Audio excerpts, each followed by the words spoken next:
ठाकुर जी के प्रेम गर्व में छके रहने वाले महात्मा की चर्चा है। श्री गोविंद स्वामी बड़े ही अद्भुत विलक्षण हैं। ये सदैव अपने सख्य भाव की ठसक में रहते हैं। इनका प्रादुर्भाव भरतपुर राज्यांतर्गत आतरी ग्राम में हुआ। प्रारंभ से ही भगवत चरणारविंद में खिंचाव था, आकर्षण था। इनको सब आदर भाव से देखते और कुछ लोग इनके शिष्य बनने लगे और इन्हें स्वामी जी कहने लगे, गोविंद स्वामी। गोविंद स्वामी सबसे बड़ा गुण था कि सदैव भगवत चिंतन परायण रहते और इतने विद्वान थे कि भगवत संबंधी, यश संबंधी, लीला संबंधी पदों की रचना करके गान करते। तो शास्त्रों लोग इनके शिष्य बन गए थे।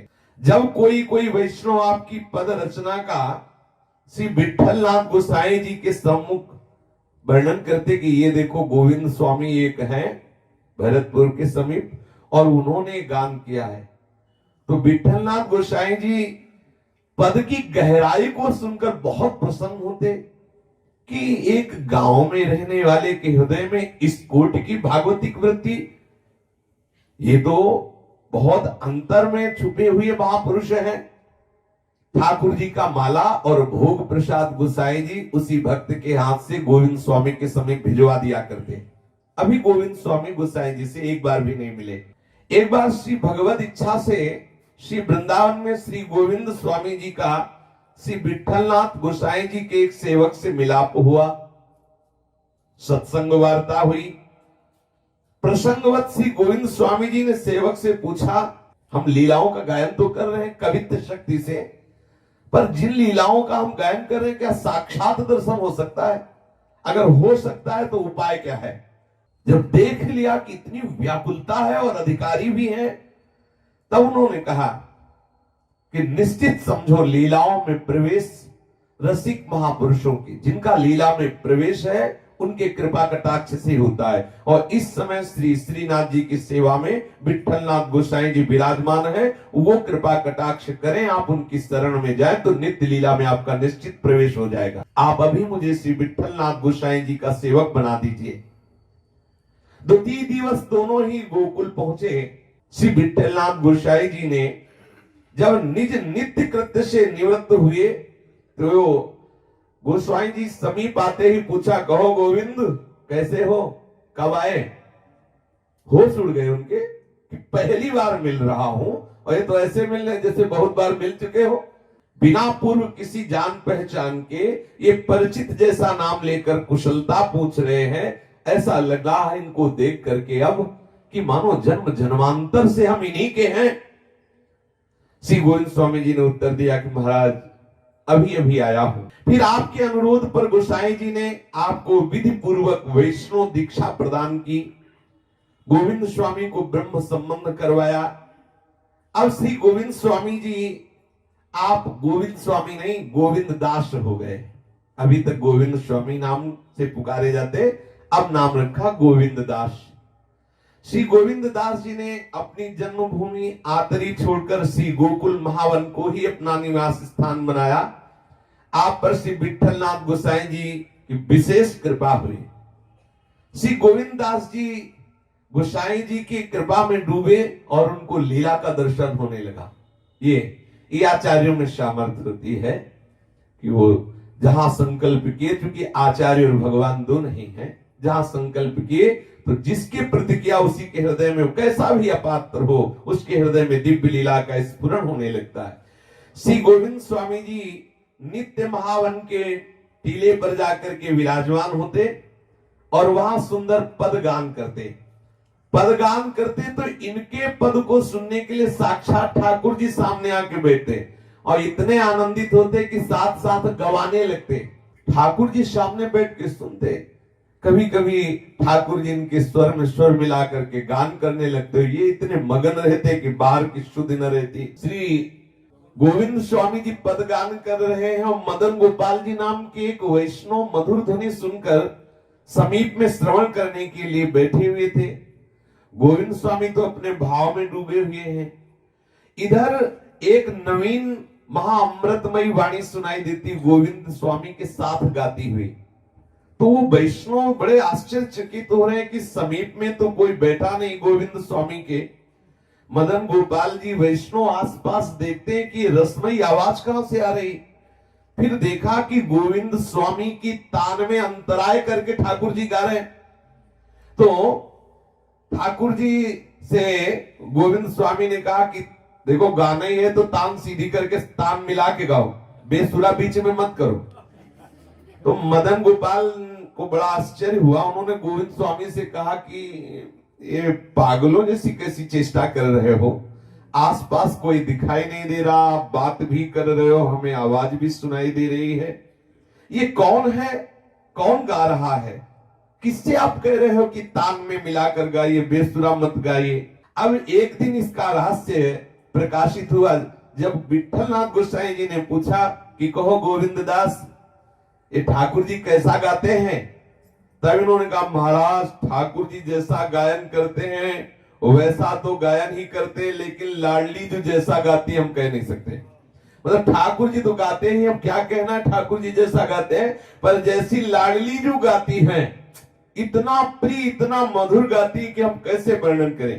तब पता चला कि ठाकुर जी इनके साथ गा रहे थे, ठाकुर जी को कह रहे थे कि बेसुरा मत गाओ, और ठाकुर जी बेसुरा इसीलिए गा देते थे।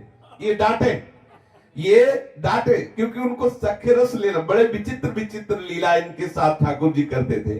श्री विठलनाथ गोसाई जी गोविंद स्वामी पर बहुत रीझे कि तुम्हें श्री लाडली जी का गायन सुनने को मिला। बहुत मुस्कुराए कि श्री युगल सरकार की तुम्हारे ऊपर बहुत कृपा है। एक दिन श्री गोविंद स्वामी जी की जन्मभूमि आतरी ग्राम से कुछ लोग गोविंद स्वामी से मिलने के लिए आए और ये यशोदा घाट पर बैठे हुए भजन कर रहे थे। आपके गांव के लोगों ने पहचाना नहीं क्योंकि बाबा जी का वेश ही अलग हो जाता है। आपसे पूछने लगे कि यहां कहीं गोविंद स्वामी रहते हैं। तो गोविंद दास जी ने कहा हाँ हाँ रहते थे, मर गए, वो सुना मर गए और वही हैं बैठे। तो गांव वाले लोगों ने कहा कि हमें तो पता नहीं लगा। बोले हमें पूरा पता है, वो मर गए हो। उन्होंने सोचा कि ऐसा कैसे हो सकता है कि इतने बड़े महात्मा पधारे और किसी को पता न चले, पता नहीं बावरे हैं दो ऐसे कैसे बोल रहे हैं। अन्य लोगों से पूछा तो उन्होंने बता दिया कि वो घर है गोविंद दास जी का। ये घर पर गए गांव वाले, इतने में गोविंद दास जी भी पधारे। गोविंद दास जी की बहन सी कान्हा बाई जी ने कहा कि तुम गोविंद दास जी को पूछ रहे या तो रहे। बोले नहीं, यही तो बताए थे कि गोविंद स्वामी मर गए हैं। बोले यही है, इनके बाल बड़े हो गए इसलिए समझ में नहीं आ रहा आपको। गांव के लोगों ने पूछा कि आप महात्मा होके झूठ बोलते हैं, आप ऐसा क्यों बोले। तो उन्होंने कहा जिन गोविंद स्वामी से तुम्हारा परिचय था वो मर गए, अब तो हम श्रीनाथ जी के दास हैं, अपने गुरु जी के हैं, हमारा नाम गोविंद दास है, हमारा कोई और गांव नहीं, कोई गांव वाला नहीं। श्री विठलनाथ गोसाई जी का चरण सेवक हूं। श्री गोविंद दास जी की ऐसी भावमयी बात सुनकर के ग्राम के जितने लोग थे प्रणाम किए, बहुत भाव विभोर हो गए कि हमें इस बात से बहुत आनंद हुआ कि आप पूर्णतया श्री ठाकुर जी के चरणों में समर्पित हो गए और अब आप हम सबको नाम दीक्षा दीजिए।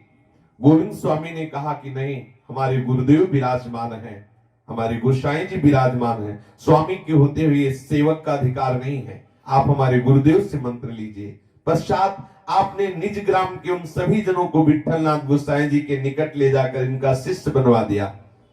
श्री यमुना जी में आप साक्षात श्री जी की भावना करते थे।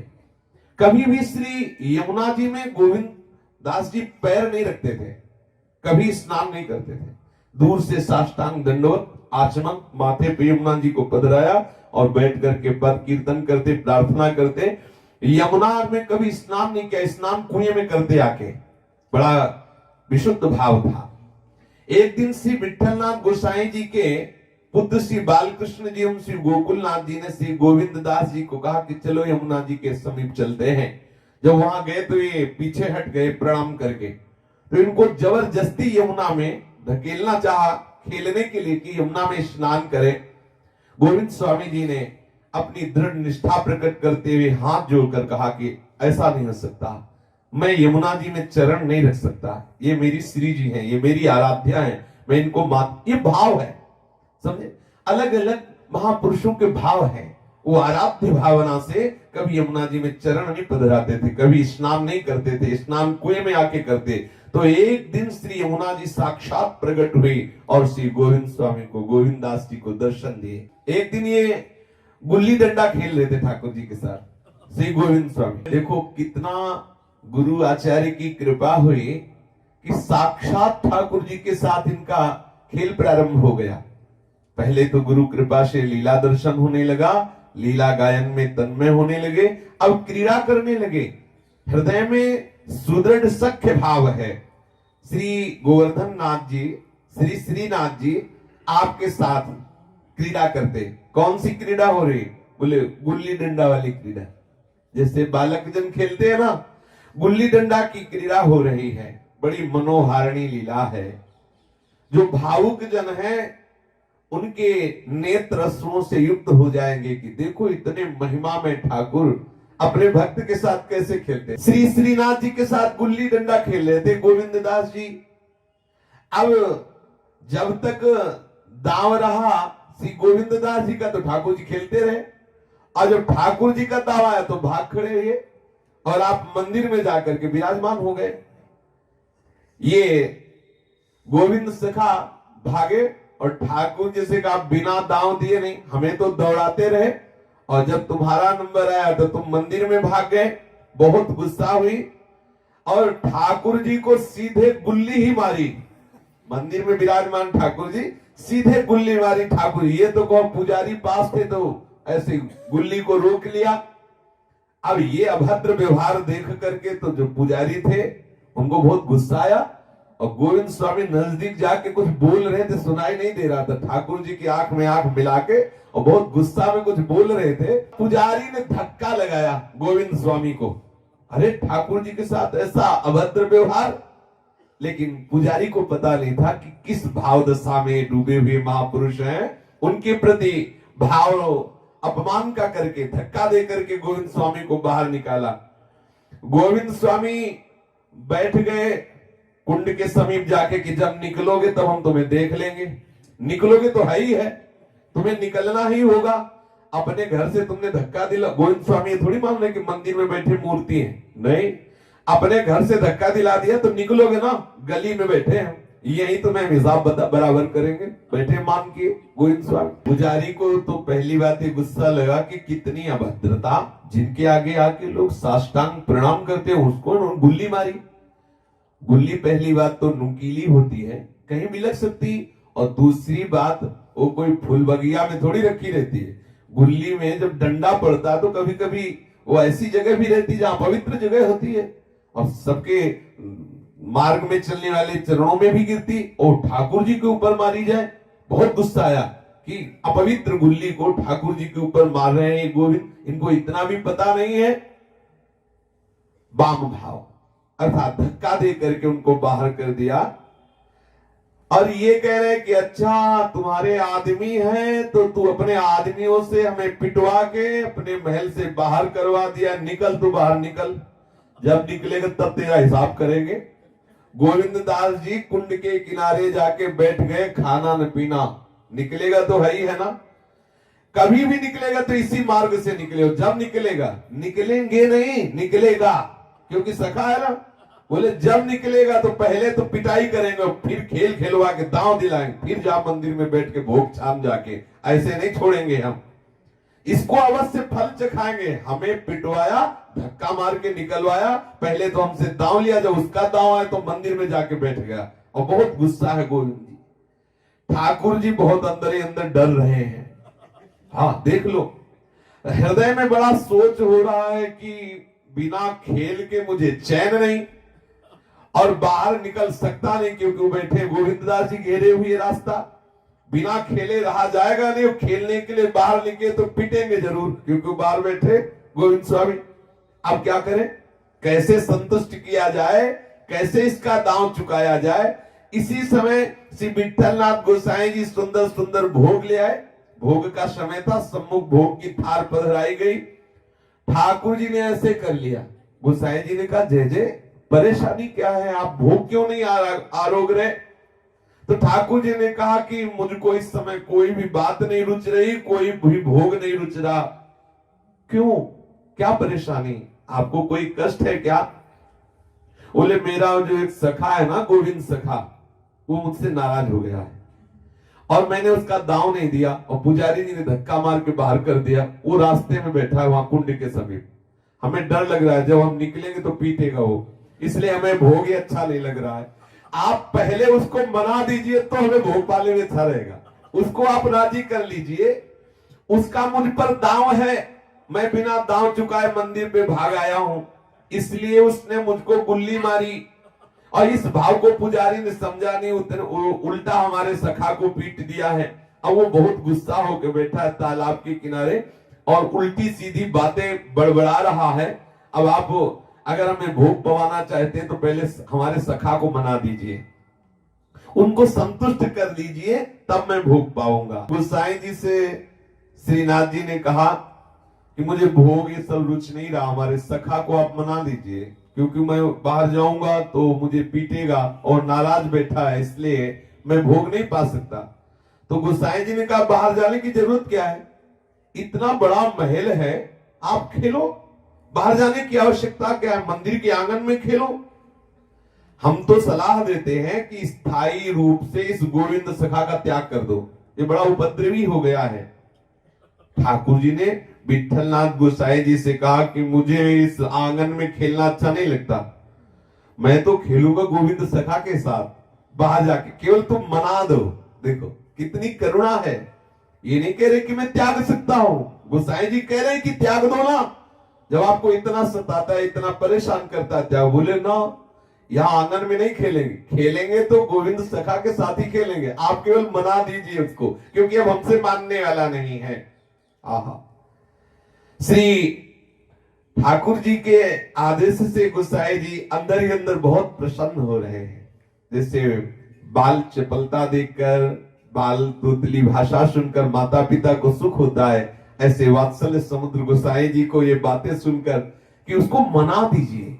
आप सोचो, अखिल लोक आनंद सिंधु प्रभु भोग नहीं आरोग रहे हैं और ये भी राजी नहीं कि मैं उससे खेलूंगा, नहीं खेलूंगा, लेकिन आप मना दीजिए और आप मनाने जाइए और देखो वो मान जाए, फिर हम यहां आपको कहना नहीं पड़ेगा, अपने आप भोग पाने लगेंगे।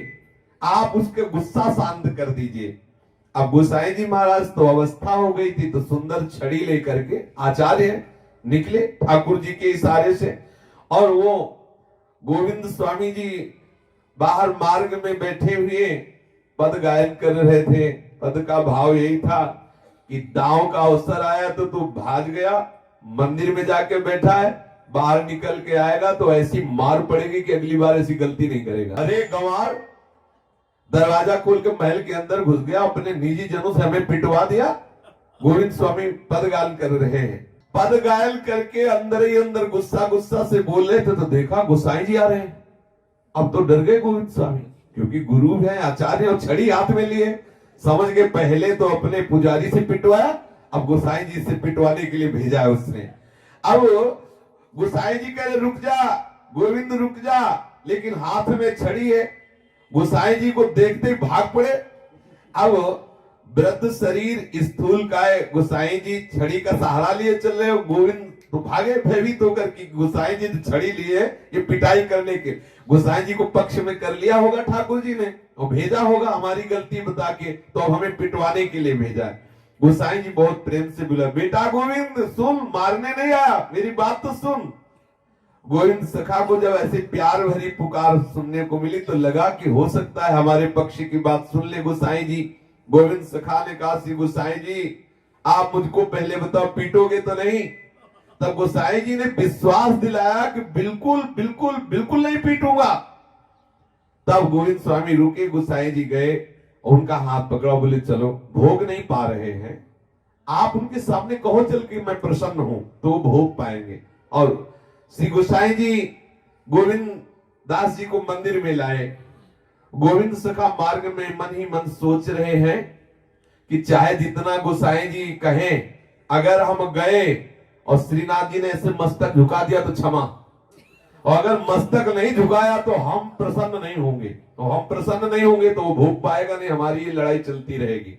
अगर उसको भोग पाना है तो गोसाई जी किससे बात नहीं बनेगी, बात उससे बनेगी, वो हमारे जाते ही ऐसे सर झुका दे, सर झुका देगा माफ। ये है देखो ठसक, ये है भाव की ठसक।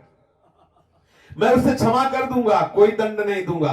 श्री ठाकुर जी के सामने जे भी गोविंद स्वामी गए, तिरछी दृष्टि से देखा, श्रीनाथ जी ने सर झुका दिया। जे भी श्रीनाथ जी ने सर झुकाया तो मुस्कुरा दिए, बोले पाओ चक पाओ, अब नहीं पीटेंगे, पाओ। प्रभु ने भक्त के सामने माथा टेक दिया, यह है भाव का देश। गोविंद सखा मुस्कुरा पड़े, ठाकुर जी प्रसन्न हो गए कि मेरा सखा क्रोध रहित हो गया, पिटने का भय गया। इधर गोविंद स्वामी को प्रसाद दिया गया, उधर ठाकुर जी भोग आरोग रहे, दोनों एक साथ। बोले बहुत गोसाई जी जब सेवा में जाते थे श्री विठल नाथ जी, तो ऐसे थोड़ी आसपास सेवक लगते थे, कोई छू न जाए, छाया भी न पड़ जाए। आप क्या कर रहे हैं, सोच बैठे हैं गोविंद सखा जी, और आप अकौड़ा के होते ना फूल, अकौड़ा के फूल जो छोटे छोटे होते हैं, उनमें इतनी मोटी मोटी कली लगती है, उसके अंदर रुई जैसा भरा होता है, इतने इतने लगते हैं। वो ठाकुर जी अपने पीताम्बर में तोड़ के, और गोविंद स्वामी जी सौ चोर है, और एक एक तान तान के मार, अगर सौ चोले चुप रहे। अब देखो यहाँ इतने हाथ बार मिट्टी इस हाथ में लगाओ, फिर साथ इतने कुल्ला, इतनी पवित्रता। बोले अरे बोले ठाकुर जी को पवित्रता प्रिय है। ये सुनो, ठाकुर जी को पवित्रता है भी, ठाकुर जी को अपनापन प्रिय है। हाँ, अपनापन। अब आप देख लीजिए, जिनकी सेवा में गोसाई जी जाते हैं तो लोग पवित्रता की रक्षा के लिए वहां सेवक लगते हैं कि कोई छू न जाए, बड़ी पवित्र। और ये जिनकी सेवा में जाए उनकी दशा क्या है। ठाकुर जी अपने पीताम्बर में जैसे गुझिया नहीं होती, बिल्कुल इस आकार के होते हैं, वो आक के जो फल होते हैं ना वैसे ही होते हैं, और कोमल होते हैं, उसमें रुई जैसा भरा होता है। अब ठाकुर जी ऐसे लिए, गोविंद स्वामी ऐसे सोच में बैठे, पहले बाहर ही हुआ जाता था सोच, मार रहे हैं। वो कह रहे देखो हमें चुपचाप सोच हो ले दो, ठाकुर जी मार रहे हैं, देखो कैसा अद्भुत दस है। गोविंद स्वामी को ना ले गए, एक हाथ से संभाला धोती, दूसरे हाथ से वही उठा उठा के ठाकुर जी को मार रहे हैं। ठाकुर जी उनको वो ठाकुर जी को। हाँ हाँ, ये बड़ा रसमय सख्य भाव रस सार के, ये है देखो सख्य भाव। गोविंद स्वामी जी उन्हीं के फेंके हुए फलों, एक हाथ से धोती संभाले, बड़ा आनंद में अपार कौतुक हो रहा है। ये सख्य भाव भक्ति रस की सार लीला है। उधर गोविंद सखा की माता जी प्रतीक्षा कर रही थी कि लाला सोच गया है तो वापस आवे, फिर कुछ बाल भोग करावे। जब बहुत देर हो गई ये घर पर नहीं आए तो इनकी माता वहां पर गई। गोविंद सखा की माता को आता देखकर श्री श्रीनाथ जी ने निज हृदय में विचार किया कि अब उधम करना ठीक नहीं, तो आप भाग खड़े हुए। कैसे, जहां गोविंद स्वामी भाई पक्ष होता है, ऐसे गोविंद स्वामी को मार रहे थे, गोविंद स्वामी उधर से मार रहे थे। जब श्रीनाथ जी ने देखा मां गई तो भाग खड़े हुए, किधर के लिए, गोविंद स्वामी के पीछे जाके छुप गए, गोविंद स्वामी की ओट में छुप गए जाके। जब गोविंद स्वामी ने देखा कि हमारा ही सहारा ले रहा है बचने के लिए, तो प्रसन्न हो गए, ये कि भाई थोड़ा झुके तो बचने के लिए। गोविंद स्वामी का सा पीठ की तरफ जाके ठाकुर जी ऐसे छुप गए, क्योंकि गोविंद स्वामी की मां आई। गोविंद सखा की मार से ठाकुर जी बच गए, क्योंकि गोविंद सखा का ही आश्रय ले लिया। गोविंद सखा को देखकर इनकी माता ने कहा, अरे उपद्रवी ओट पाई, इतनी देर क्यों, इतनी देर लगती सोच होने में। गोविंद स्वामी बिना कुछ बोले चुपचाप खड़े, मैया से इशारा करे तू चल हमारे, क्योंकि पूरे अभी पवित्रता बकाया रह गई है। ऐसे ऐसे ब्रज के ठाकुर है, मैया से कह रहे कि तू चल हमारे। फिर थोड़ी देर पश्चात वो जो शौच क्रिया का पवित्रता शुद्धि की सदाचार के लिए श्री प्रियादास जी कहते हैं, गोविंद सखा को ठाकुर जी का कैसा प्रगाढ़ प्रेम है। श्री ठाकुर जी के साथ खेलते समय ये लौकिक सदाचार को भूल जाते हैं, सदैव अपने भाव स्मरण में रहते हैं। एक दिन ये बड़ी विचित्र लीला की, ठाकुर जी का भोग जा रहा था, सामने खड़े हो गए, बोले हमें रखो हमारे सामने, हम पाएंगे। जो सेवक थे उन्होंने कहा कि तुम्हारी बुद्धि मारी गई है, ठाकुर जी का मनिया तुम्हें कैसे दे दे। हठ कर लिया, बोले भोग अंदर नहीं जाएगा, पहले हमें भोग। रसोईया वही थाल पटक के गया और श्री विठलनाथ गोसाई जी से कहा आज से हम सेवा नहीं करेंगे, अब हमसे सहा नहीं जाता है गोविंद सखा का उपद्रव। ये भी कोई रीति है, ये भी कोई भक्ति है कि ठाकुर के भोग की थाल को रुकवा के और ये कहे कि मैं स्वयं पाऊंगा। अब अभी तक तो ऐसा सिद्धांत चलता रहा है कि पहले ठाकुर जी पाए फिर सब प्रसादी पाए। गोसाई जी से कहा प्रभु मुझसे अनीति नहीं देखी जा सकती, इसलिए मैं सेवा नहीं करूंगा, किसी अन्य से करा लीजिए। तब गोसाई जी ने तुरंत कहा गोविंद को बुलाओ। गोविंद सखा को बुलाया गया, कहा तेरे मन में क्या है। गोसाई जी ने गोविंद सखा से कहा तेरे मन में क्या है, तूने क्यों रोक ली, ठाकुर जी से पहले तू भोग क्यों पाना चाहता है। तब गोविंद सखा जी ने कहा कि अजी महाराज मैं इसका रहस्य क्या बताऊं, अब आप ही पूछ रहे हैं तो मैं बता रहा हूं। ये अगर भोजन पहले पा लेता है तो भाग जाता है, मुझे मिलता नहीं है, और जब हम पहले पा लेंगे तो हम बाहर निकल के बैठ जाएंगे और जब ये निकलेगा तब इसे घेर लेंगे। इसलिए विठलनाथ जी ने सेवक से कहा कि आप देखो ये किस भाव दशा में है, ये कोई लौकिक देह भाव में थोड़ी है, ये तो बिल्कुल ठाकुर के कितने सखा भाव में डूबे हुए, इनके लिए ये बात नहीं है, आप इनकी भावना का आदर कीजिए। ये देखो भाव की बात। गोसाई जी ने कहा हमारा आदेश है कि 2 थाल एक साथ मनिया होंगी और एक ठाकुर के पास जाएगी और गोविंद सखा को दी जाएगी, और गोविंद सखा पाकर बाहर खड़े हो जाते और जब ठाकुर जी निकलते तो उनके साथ खेलते। श्री श्रीनाथ जी गोविंद दास जी के साथ नित्य वन में जाकर क्रीड़ा करते। एक दिन दोनों ही अप्सरा कुंड पर खेल रहे थे। खेल समाप्त होने पर गोविंद दास जी जब गिरिराज पर आए तो देखा कि यहां तो राजभोग की आरती हो रही है। तब गोविंद दास जी ने कहा कि गोसाई जी से कि जय जय, ठाकुर तो हमारे साथ खेलते रहे, फिर भोग किसको लगा और आरती किसकी हुई। हमने तो ठाकुर को अपने साथ खेलते देखा, हमारे अगर आप आरती करके शयन करा रहे तो फिर भूखे रह जाएंगे ना, क्योंकि भोग कैसे पाया होगा, वो तो हमारे साथ खेल रहे थे, ये तो अभी अभी मेरे साथ मंदिर में आए हैं, भोग किसका लगा, किसने आरोगा। विठलनाथ गोसाई जी ने तुरंत पुनः रसोई बनवाई, फिर भोग लगाया और फिर आरती की। एक बार श्री गोपाल दास जी भीतरिया ने भी श्री श्रीनाथ जी एवं श्री गोविंद दास जी को पूछरी की ओर से आते हुए देखा, तो गोपाल दास भीतरिया ने विठलनाथ गोसाई जी से कहा, विठलनाथ गोसाई जी ने इस कथन का समर्थन किया कि गोविंद दास जी इतनी ऊंची स्थिति के महात्मा है कि इनके साथ ही श्रीनाथ जी महाराज रहते हैं। उत्थापन का समय था, श्री गोविंद दास जी श्री ठाकुर श्रीनाथ जी का दर्शन कर रहे थे। इन्होंने देखा कि ठाकुर जी की पाग की पेंच ढीली पड़ी है, तो श्री ठाकुर जी से पूछा कि कहो आपकी पाग कैसे खुल रही है, आप अपनी पाग तो संभाल लीजिए। ठाकुर जी ने कहा जब तुमने देख ही लिया तो संभाल दो, तुम तो बहुत अच्छी बांध लेते हो, आप ही बांध दो आके। तो गोविंद दास जी मंदिर में यद्यपि निषेध था, केवल गोस्वामी जी और उनके द्वारा जो नियत सेवक परिकर थे वही अंदर जाते थे। और ये सीधे गए मंदिर में अंदर जाकर और श्री श्रीनाथ जी की पाग बांधी। भीतरिया जी ने जे ही देखा तो बहुत अप्रसन्नता प्रकट की और जाकर शिकायत की गोसाई जी से कि देखो ये सब मर्यादा नष्ट कर रहे हैं, ये मंदिर में अंदर प्रवेश कर गए, श्रीनाथ जी की पाग बांधी, ठाकुर जी का स्पर्श किया, ये तो आपके द्वारा स्थापित की हुई मर्यादा के विरुद्ध आचरण है। गोसाई जी ने कहा कि तुमने अभी देखा कि श्रीनाथ जी का स्पर्श करते हैं। अरे श्रीनाथ जी इनका स्पर्श करके आनंदित होते हैं, इनके विषय में विधि निषेध नहीं चलेगा। ये तो ऐसे प्रेमी जन है कि श्रीनाथ जी तभी प्रसन्न होते हैं जब ऐसे प्रेमी जन स्पर्श करें। श्रीनाथ जी इनसे अछूते कब हैं, अर्थात सदैव श्रीनाथ जी इन्हीं के साथ तो खेलते हैं, गोविंद दास जी के साथ खेलते हैं।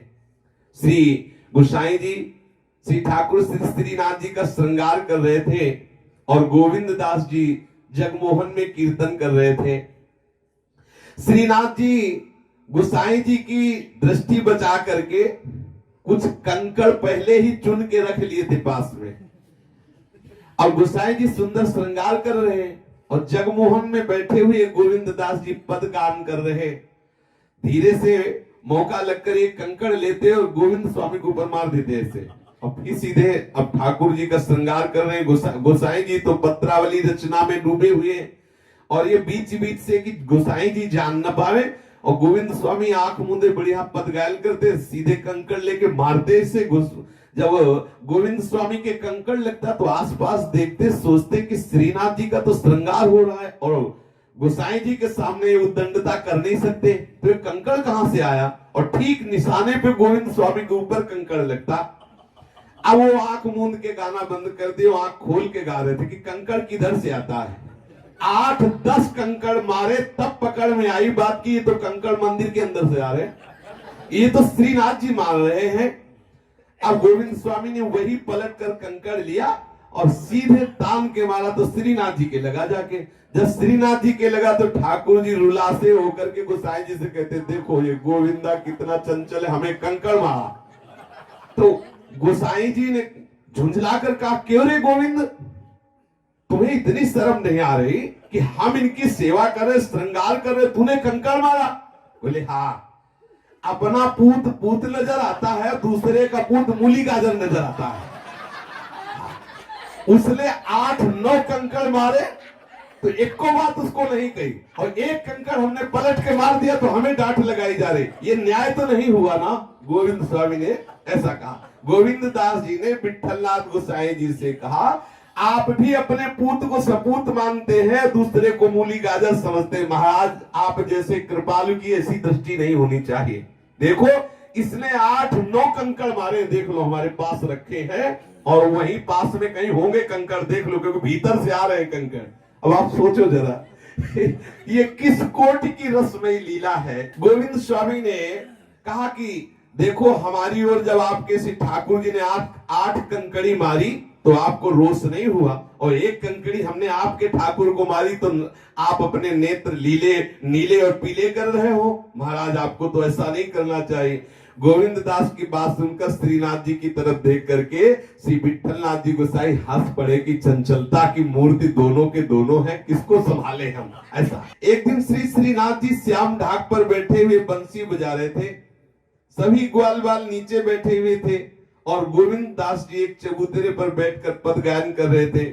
इसी समय श्री ठाकुर जी के उत्थापन भोग का समय हुआ। श्री गोसाई जी स्नान करके सेवा निमित्त पधारे। अब ठाकुर जी ने देखा कि गोसाई जी तो पधारे मंदिर में, हम यहाँ बैठे हुए बंसी बजा रहे, कूद पड़े ढाक से और तत्काल मंदिर की ओर भागे, जाके सिंहासन पर विराजमान हुए। पर हुआ क्या कि श्रीनाथ जी के कूदते समय उनका जो बागा था पोशाक का, वो फंस गया ढाक की एक लकड़ी में, वो फट गया वहीं, और उतना टुकड़ा वहीं रह गया। अब गोसाई जी जब मंदिर में पट खोला तो खोलते ही दृष्टि पड़ी कि नवीन पोशाक और फटी हुई है। ठाकुर जी से पूछा कि जय जय, नवीन पोशाक थी, कैसे फट गई? अंदर आप विराजमान है, फट कैसे गई? ठाकुर जी भयवश अपने नेत्र चंचल कर रहे, लेकिन बोल नहीं रहे। ये देखो, वात्सल्यमय उपासना का स्वरूप है। और ठाकुर जी ने मस्तक झुका लिया, मस्तक झुकाया, उत्तर नहीं दिया। तब गोसाई जी ने सेवकों से पूछा कि यहाँ कोई आया था क्या? सेवकों ने कहा, नहीं महाराज, आप ही पहले आए हैं और यहाँ तो कोई आया नहीं।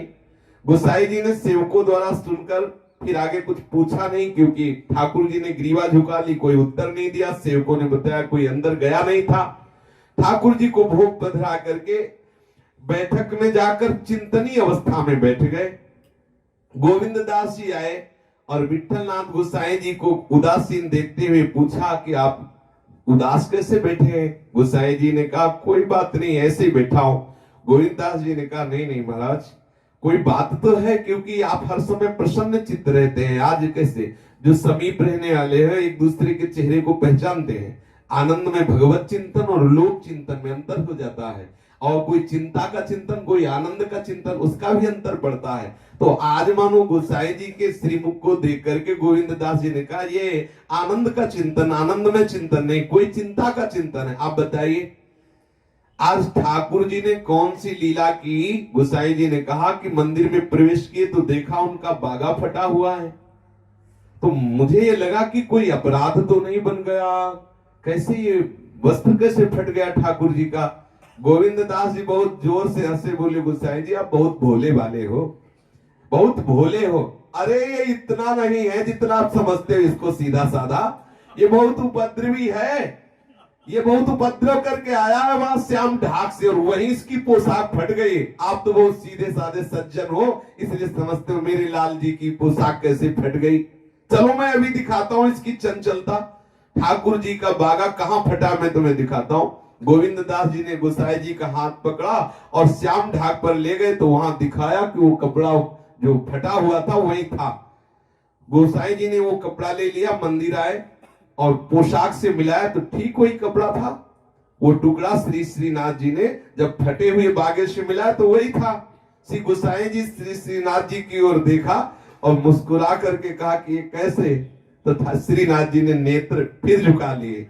ये देखो प्रेम का खेल है, कितना सुख मिलता है अपने ठाकुर से जब ऐसा प्रेम में संबंध होता है। श्री गोसाई जी श्री गोविंद दास जी दोनों हंस पड़े, और उस दिनों से सेवा में नियम बना दिया गया कि भोग रखने के पहले 3 बार घंटानाद किया जाए, क्योंकि तत्काल भोग रखा तो भागे ना ठाकुर जी, तो पहले घंटानाद करो 3 बार और रुके रहो।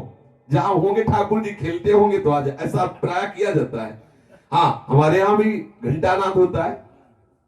और 3 बार शंखनाद किया जाए, गोसाई जी ने आदेश किया 3 बार घंटानाद, 3 बार शंखनाद, रुक रुक के, जिससे ठाकुर जी कहीं भी हो तो उनको दौड़ के आने में श्रम ना पड़े। गोविंद दास जी यशोदा घाट पर बैठकर राग भैरवी में पद गायन कर रहे थे, और श्रोतागण श्रवण करके भाव विभोर हो रहे थे। ऐसा कहते हैं कि बादशाह अकबर ने जब गोविंद दास जी की महिमा सुनी तो भेष बदल करके वो गोविंद दास जी का पद सुनने के लिए आया, और ये इसी समाज में जहां भैरवी राग से गोविंद दास जी गा रहे थे, चुपके से आके बैठ गया और पद सुन रहा था। पद सुनकर बादशाह ऐसा मुग्ध हुआ कि मुख से बोल पड़ा, वाह वाह। एक बार सम्राट अकबर के जो तानसेन थे, उन्होंने विठल नाथ जी को रिझाने के लिए कि बड़ा यश है इनके पास, एक से गायक कलाकार हैं, भक्ति मार्ग के बड़े बड़े धुरंधर विद्वान भी हैं, तो जो राग रागिनियों की विशुद्ध कलाओं को जानने वाले होते हैं, तो जो कला निधान होते हैं उनको लगता है मैं अपनी भी कला दिखाऊं। तो तानसेन ने गोस्वामी जी को राग रिझाने के लिए, दिखाने के लिए कि हम भी गायक हैं, गोकुल आए, और विठल नाथ जी ने तानसेन को बड़ा आदर दिया कि बादशाह अकबर का गायक है। तो तानसेन ने कहा मैं आपको पद सुनाना चाहता हूं।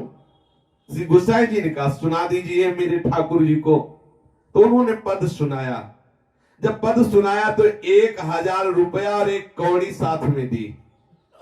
तानसेन की समझ में नहीं आया कि 1000 रुपया के साथ 1 कौड़ी क्यों दी। गोसाई जी ने ये 1000 रुपए साथ दिए, और उस समय स्वर्ण मुद्राएं चलती थी।